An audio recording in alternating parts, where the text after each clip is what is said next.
The Galactic Concord had known about Earth for a very long time. Their scientists had studied it from far away, using sensors and probes that floated silently through the cold darkness of space. They had written thousands of reports about the small blue planet orbiting an ordinary yellow star in an unremarkable corner of the galaxy. Every report said the same thing. Earth was dangerous. Earth was hostile. Earth was, by every measurement the Concord used, completely impossible for intelligent life. They called it a Class 12. This was the highest rating on their scale. Most species in the galaxy came from worlds rated between Class 1 and Class 4. These were gentle places with stable climates, calm weather, and ecosystems that did not actively try to kill everything that lived in them. A Class 5 world was considered harsh.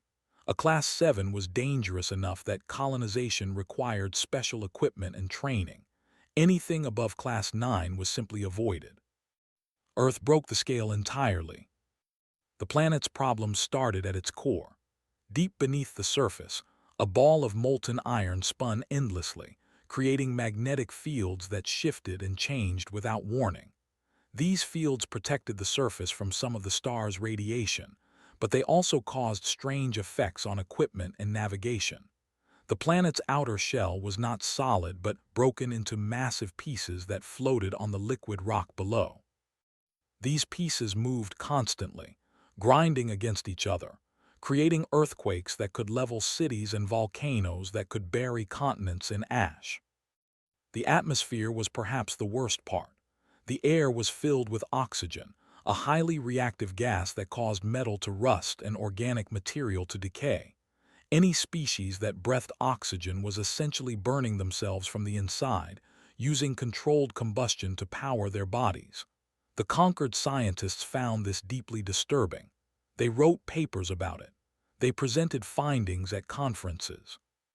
No one could understand how anything survived on a planet where the very air was trying to oxidize it to death.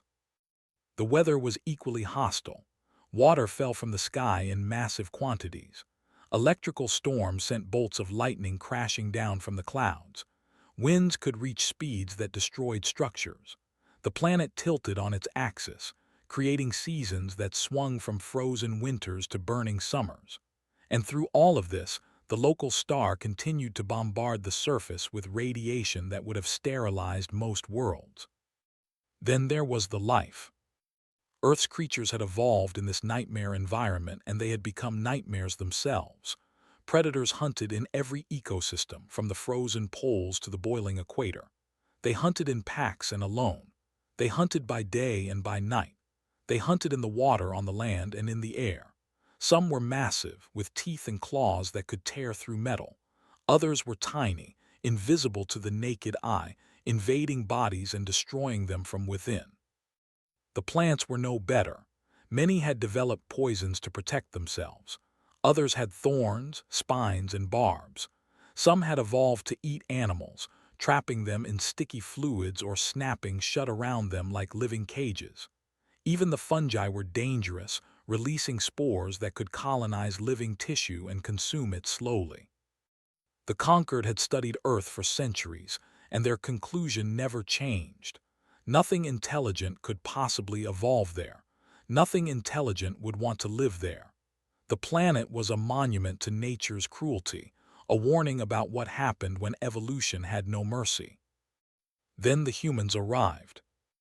The first human ship appeared at the edge of Concord space on an ordinary day in what the Concord calendar marked as year 4847 of the Third Era.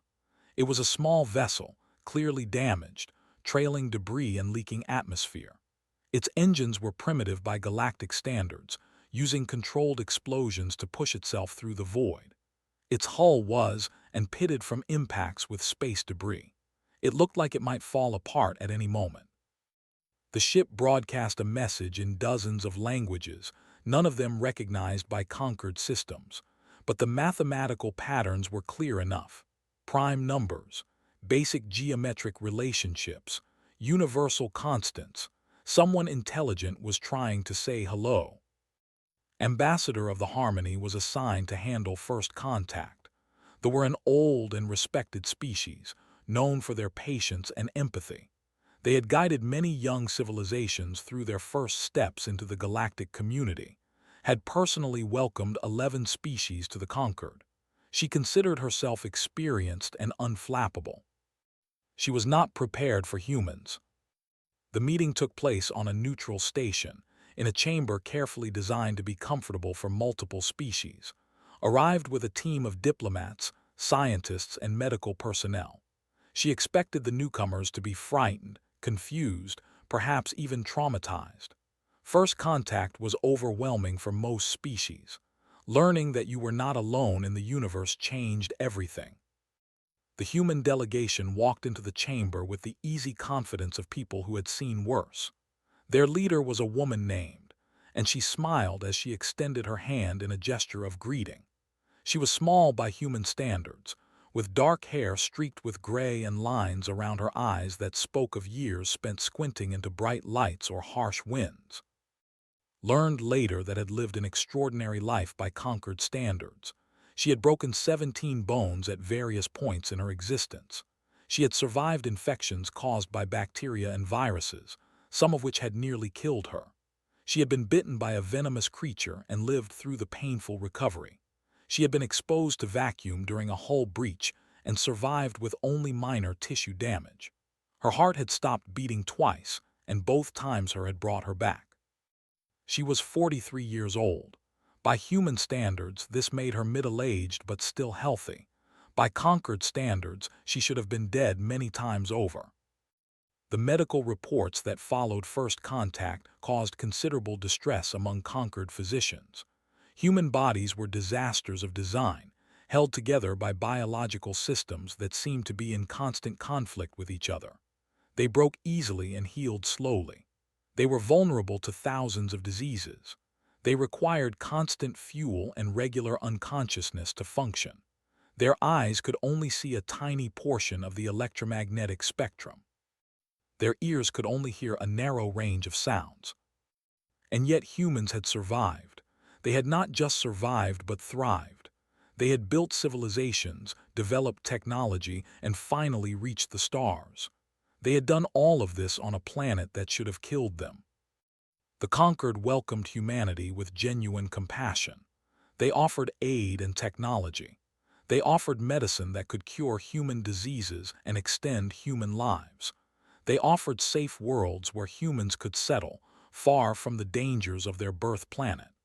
They offered everything they had given to every other young species that joined the galactic community. Humanity accepted the gifts graciously. They studied the technology with eager curiosity. They learned the new medicine quickly. They sent explorers to examine the offered worlds. Then they politely declined to leave Earth. This confused the conquered greatly. Why would anyone choose to stay on a? Why would anyone want to remain in such danger when safety was offered freely? The conquered asked these questions many times in many ways and always received the same answer. Earth was home. Humans had been born there, had grown there, had become what they were there. The planet had tried to kill them for millions of years, and they had learned to love it anyway. The forests and deserts, the mountains and oceans, the storms and earthquakes and volcanic eruptions, all of it was part of them. They could no more abandon Earth than they could abandon their own hearts. The conquered accepted this answer, though they did not truly understand it. They welcomed humanity into the galactic community and watched to see what would happen next. What happened next surprised everyone. Humans adapted. They did not simply survive in the galaxy. They found places where they could thrive. They volunteered for jobs that other species avoided. They took positions on high-gravity mining colonies where the constant pull made movement exhausting. They staffed volcanic thermal stations where the heat was unbearable for most life forms. They manned frozen research outposts where the cold could kill in minutes.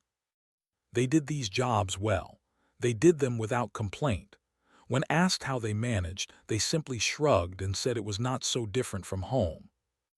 Their bodies proved remarkably durable. Injuries that would have ended careers for other species were minor inconveniences for humans. They healed quickly. They worked through pain. They pushed themselves beyond reasonable limits and somehow continued functioning. Their stamina seemed endless, their determination bottomless. Their immune systems were equally impressive. Pathogens that devastated other populations barely affected humans. Their bodies had spent millions of years fighting an endless war against microscopic invaders, and they had learned to fight well. Diseases that required months of treatment for other species were shrugged off by humans in days. The conquered began to watch more carefully. They had humanity at first, these poor creatures from a nightmare world. Now they were beginning to wonder if they had misunderstood something important. Perhaps surviving on it did not make a species weak. Perhaps it made them strong. Perhaps the endless struggle, the constant danger, the perpetual fight for survival had forged something in humanity that other species lacked. Something hard, something resilient, something that did not break easily. The galaxy was about to discover exactly what that something was. 10 years after first contact, humanity had established itself throughout conquered space. Human workers were valued on difficult projects. Human explorers pushed into regions others feared to enter. Human traders developed a reputation for reliability and honesty. They were strange, these creatures but they were useful. 20 years after first contact, the first human was elected to a minor position in the conquered administrative structure. It was a small role, barely significant, but it marked a change. Humanity was no longer just a curiosity. They were becoming part of the galactic community in ways that mattered. 30 years after first contact, the Dominion made its move. And everything changed. They were old. They had existed as a spacefaring species for thousands of years, long before most current conquered members had developed language or tools. In that time, they had built an empire through methods that made other species uncomfortable to discuss. They conquered. They enslaved. They took what they wanted and destroyed what they could not use. The Dominion operated beyond the borders of conquered space, in regions where the conquered's laws did not apply. They raided settlements on the frontier. They captured ships and enslaved their crews. They stripped planets of resources and left behind wastelands. Everyone knew what they were. Everyone agreed they were terrible. No one did anything about it. The conquered maintained an uneasy peace with the Dominion through a combination of economic pressure and military deterrence. A full war would be devastating for both sides, so both sides avoided it. They kept their worst behavior outside conquered borders. The conquered pretended not to notice. It was not a noble arrangement, but it kept the peace. The colony world of Seven sat on the edge of this fragile boundary. It was a pleasant world, temperate and mild, with rolling hills and gentle seasons. The conquered had established a mining operation there, extracting rare minerals from deep underground. The colony was home to roughly 15,000 people, mostly workers, with a small human contingent of about 2,000. The humans worked the deep mines, where the heat and pressure made conditions difficult. They had volunteered for the assignment, as humans always did for hard jobs. They lived in their own section of the colony, a cluster of prefabricated buildings near the main mine entrance. They kept to themselves mostly, working their shifts and spending their free time in ways that confused their alien neighbors. They exercised constantly, running and lifting and sparring with each other. They told stories about tales of predators and disasters that sounded like fiction but were apparently true. They maintained their equipment with obsessive care, always checking and rechecking, always preparing for something. The other colonists thought they were strange but harmless. The humans were friendly enough, helpful when asked, never causing problems. If they seemed constantly alert, constantly ready for danger, that was simply how behaved. It meant nothing. Then the fleet appeared in orbit. 12 warships dropped out of faster-than-light travel directly above Seven, their weapons already powered and ready. The lead ship broadcast a simple message. The colony would surrender immediately. All inhabitants would submit to authority. resistance would result in orbital bombardment. The colony's security forces numbered perhaps 100. They had sidearms and light armor, equipment meant for maintaining order, not fighting a war.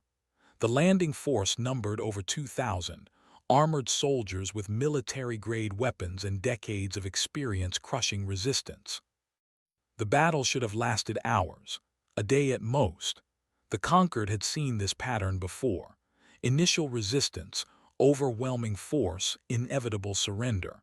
They would take what they wanted and leave, and the conquered would file a formal protest that everyone knew would accomplish nothing. No one expected the humans. The first shuttle landed at dawn, depositing 100 soldiers near the colony's administrative center. They moved in standard formation, confident and professional, expecting frightened civilians and token resistance. They found neither. The initial ambush killed 30 in the first 10 seconds. The humans had prepared positions overnight, using mining equipment to dig trenches and construct barriers. They had converted industrial explosives into weapons. They had distributed the colony's limited arms among those who could use them, and improvised additional weapons from whatever materials were available. The commander ordered reinforcements. More shuttles landed, more soldiers deployed. The humans fell back but slowly, making the pay for every meter of ground. They used the terrain they knew so well, the tunnels and passages of the mines they had worked for years. They appeared from nowhere, struck hard, and vanished before they could respond. The battle stretched from hours to days. They brought more troops, heavier weapons, armored vehicles. The humans adapted, changed tactics, found new ways to fight. They worked in shifts, sleeping in brief rotations, never letting the pressure ease. They treated their wounded quickly and sent them back into combat. They mourned their dead and kept fighting. On the third day, the commander requested additional forces from the fleet. On the fifth day, he requested permission to use orbital strikes against the human positions. Permission was. The colony's minerals were too valuable to destroy. On the seventh day, a human team infiltrated the command post and killed 17 officers, including 2 generals. The attack lasted 4 minutes. All 12 humans involved survived. On the ninth day, they attempted a final massive assault on the main mine complex. The humans had turned it into a fortress, using collapsed tunnels and improvised fortifications to create a defensive position that should have been impossible to hold. The assault lasted 18 hours. When it finally ended, they had gained nothing. On the 11th day, the conquered rescue fleet arrived. They found a battlefield. The colony's surface was with craters and burns. Buildings had been destroyed and rebuilt as defensive positions. The ground was littered with equipment, abandoned or destroyed. The ground forces had been decimated. Of the 3,000 soldiers deployed over the course of the battle, fewer than 800 remained combat effective. The rest were dead, wounded, or simply broken. Their morale had shattered against human resistance that never wavered, never surrendered, never stopped. Human casualties were significant. Nearly 300 dead, many more wounded. Almost 15% of their small population had died defending the colony. They had held the line for 11 days against overwhelming odds, and they had won. The commander, upon reviewing the full engagement data, ordered an immediate withdrawal. His report to the Dominion High Command contained detailed analysis of human tactics, capabilities, and psychology. His recommendation was simple and clear. Avoid human-populated worlds at all costs. Word spread quickly through the galaxy. The story grew in the telling, as stories do, but even the bare facts were impressive enough. A handful of humans had stopped the invasion. They had fought like demons, like monsters, like something from a nightmare. Like creatures from a... The conquered's perception of humanity shifted. The pity was gone, replaced by something more complex. Respect, certainly. Admiration from some. Fear from others. Humanity had proven something at 7, something that could not be ignored or explained away. They were not refugees from a hostile planet grateful for safety. They were survivors, warriors, a species forged in fire and blood and endless struggle that had not broken them, it had made them strong. Requests for human security personnel increased dramatically. Colony worlds that had previously shown no interest in human workers now actively recruited them. Trading companies sought human crews for dangerous routes. Mining operations in hazardous environments offered premium wages for human labor. Humanity, for their part, asked only one thing in return. They wanted a voice. They had proven they could fight, could protect, could stand against threats that made other species flee. Now they wanted to help make decisions, to have a seat at the tables where the galaxy's future was shaped. It was not a humble request, but after 7, no one could argue that it was unreasonable. The conquered agreed. Humanity was granted expanded representation in galactic affairs. Human diplomats took positions of increasing responsibility. Human perspectives began to influence policy. And in the Dominion, strategists studied the 7 reports and began to worry about what would happen if these ever decided to go on the offensive. The galaxy had changed, humanity had changed it, and they were only getting started. 60 years after first contact, the galaxy had transformed in ways that would have seemed impossible to those who witnessed humanity's first stumbling arrival. The small, damaged ship that had limped into conquered space had been the first wave of a tide that was still rising. Humans had spread across the stars, not through conquest, but through something more subtle and more powerful. They had made themselves necessary. Human engineers had redesigned the standard conquered reactor, increasing efficiency by 30%. Human doctors had developed treatment protocols that combined their harsh medical traditions with galactic technology, saving lives that would have been lost under either system alone. Human artists had introduced new forms of expression that fascinated and disturbed in equal measure. Human philosophers asked questions that other species had learned not to ask. And human soldiers had changed the nature of warfare entirely. The Dominion had not recovered from 7. The battle itself was a minor engagement by galactic standards, a skirmish on a frontier world, but its effects rippled outward like waves from a stone dropped in still water. Other subjugated species within the Dominion had watched the reports with growing hope. If they could be stopped, if they could be defeated, perhaps freedom was possible after all. Human diplomats had noticed this hope and cultivated it carefully. They made contacts within the Dominion's enslaved populations. They smuggled information, resources, and eventually weapons. They did not do this openly, and they did not do it alone, but they were often the ones willing to take risks that other species avoided. The first rebellion began on a mining world deep within Dominion territory. It failed, as first rebellions usually do, but it demonstrated something important. They were not invincible, their control was not absolute, and there were beings in the galaxy willing to help those who fought for freedom. The second rebellion came 3 years later. The third came 18 months after that. By the time a decade had passed, the Dominion was fighting on a dozen fronts simultaneously. Their resources were stretched thin. Their military was exhausted. Their economy was crumbling under the strain. The conquered watched these developments with mixed feelings. Many species were uncomfortable with humanity's methods, their willingness to engage in what amounted to covert warfare. The in particular argued that such actions violated the spirit of peaceful coexistence.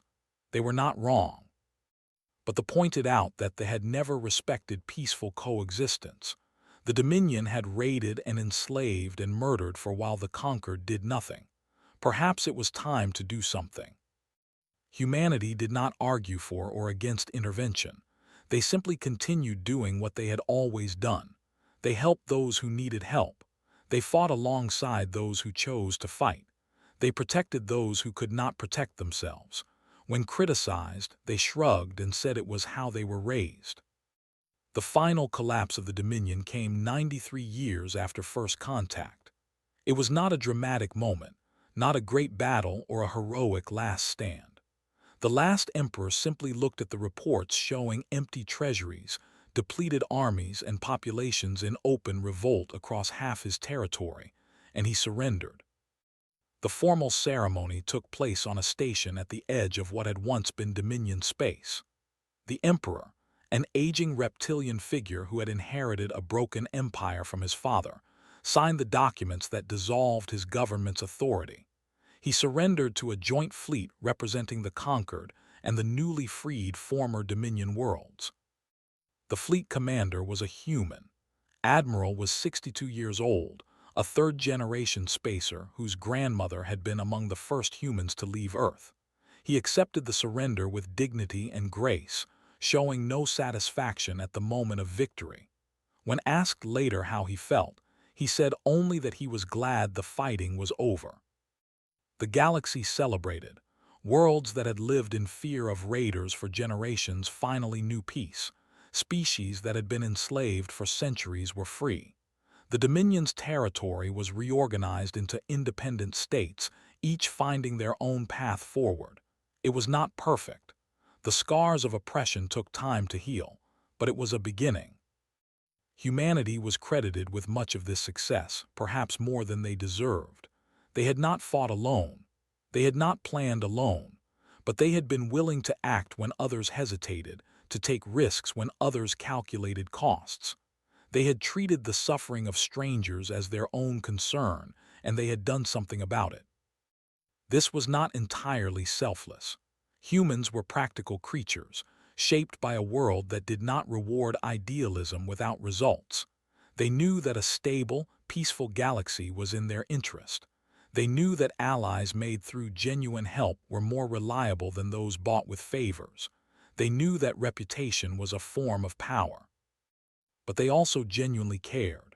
This was perhaps the strangest thing about humanity, the thing that other species found hardest to understand. They could be ruthless when necessary, calculating when required, practical to the point of coldness. But beneath that exterior was something else, something that drove them to help stranded travelers and adopt abandoned children and risk their lives for people they had never met. The conquered philosophers debated the source of this trait endlessly. Some said it came from their social evolution, the pack bonding that had helped their ancestors survive. Others said it was a reaction to a recognition that cooperation was the only path through endless danger. A few suggested that it was simply random, a quirk of their development that had no deeper meaning. The humans themselves did not seem to care about the explanation. They simply were what they were. 100 years after first contact, the Galactic Conquered held a celebration. Representatives from every member species gathered on a station built specifically for the occasion, a gleaming structure that orbited a star humanity had named Hope. The station was a monument to cooperation. Its design incorporated elements from dozens of species. Its systems were the product of shared innovation. Its very existence was only possible because beings who had once been strangers had learned to work together. At the center of the station stood a sculpture. It depicted a human hand reaching upward, fingers spread, grasping nothing. The artist, who had spent years studying human culture, had titled it the Open Hand. The gesture meant many things in human tradition: greeting, offering, peace, aspiration. Beneath the sculpture, an inscription read, "They came from a world that tried to kill them every day. They chose to build instead of break." The centennial celebration lasted for days. There were speeches and performances, feasts and ceremonies. Old grievances were set aside, at least temporarily. Species that had fought each other for generations shared tables and stories. On the final day, the conquered assembly gathered for a formal address. The chamber was vast, designed to accommodate representatives from every member world. Thousands of beings sat in tiered seats, watching the central stage where speakers would deliver their remarks. The human representative was Ambassador Wei. She was 74 years old, though modern medicine made her appear decades younger. She had spent her entire adult life in diplomatic service, negotiating treaties and resolving disputes, and building bridges between species who had never understood each other. She walked to the podium slowly, not from age but from solemnity. This moment mattered. What she said would be remembered, analyzed, debated for generations. She needed to get it right. The chamber fell silent as she reached the stage. She looked out at the assembled representatives, beings of every shape and size and biology, united in this moment by curiosity if nothing else. She took a breath and began to speak. 100 years ago, a damaged ship appeared at the edge of your space. Its crew was frightened and uncertain, far from home and facing the unknown. They did not know if they would be welcomed or destroyed. They did not know if they would find friends or enemies. They knew only that they had come too far to turn back. She paused, letting the words settle. You welcomed them. You showed them kindness when you could have shown them fear. You offered help when you could have offered nothing. You saw something in those strange creatures from something worth nurturing, something worth including in your great project of civilization. We have tried to be worthy of that welcome. We have not always succeeded. We have made mistakes, caused harm, acted in ways that we regret. We are not perfect. We have never claimed to be. But we have tried. Every day, with every choice, we have tried to be what you believed we could be. Not because we owed it to you, though we did. Not because it served our interests, though it often has. We tried because it was right. Because building is better than breaking. Because cooperation is stronger than competition. Because the universe is vast and cold and dangerous, and the only way to survive it is together. 100 years ago, you took a chance on us. Today, we stand beside you as partners, as allies, as friends. The galaxy has changed in that time. We have changed with it. And together, we have built something that none of us could have built alone. She looked around the chamber, meeting eyes and sensors and other organs of perception. We did not come to rule. We came because the stars were there, and we had learned long ago that nothing worth reaching is ever given freely. We earned our place on Earth. We have earned it here as well, and we will stand beside any who choose to earn it with us. The next 100 years will bring challenges we cannot predict. There will be conflicts and crises, disasters and difficulties. There always are, but we will face them as we have faced everything else. Together, open hands, not closed fists, building, not breaking. That is our promise. That is humanity's promise, and we keep our promises. She stepped back from the podium. For a moment, silence held the chamber. Then the applause began. It started in scattered pockets, spread quickly, and built to a roar that filled the vast space. Not everyone joined in. There were species who still resented humanity's rise, still feared what they might become. But they were a minority now and growing smaller every year. Ambassador Wei stood on the stage and let the sound wash over her. She thought of her grandmother, who had been a child during first contact, who had grown up in a world where humanity was alone in the universe. She thought of her children and who would never know that loneliness. She thought of Earth, that had shaped her species, the cruel and beautiful planet that had taught them to fight and survive and never, ever give up. They had carried those lessons to the stars. They had made them into something new. The applause faded eventually, as all things did. The celebration ended. The representatives returned to their homes, their peoples, their endless work.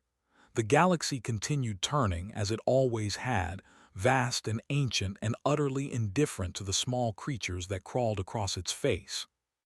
But those small creatures had changed things. They had built something that would outlast them all.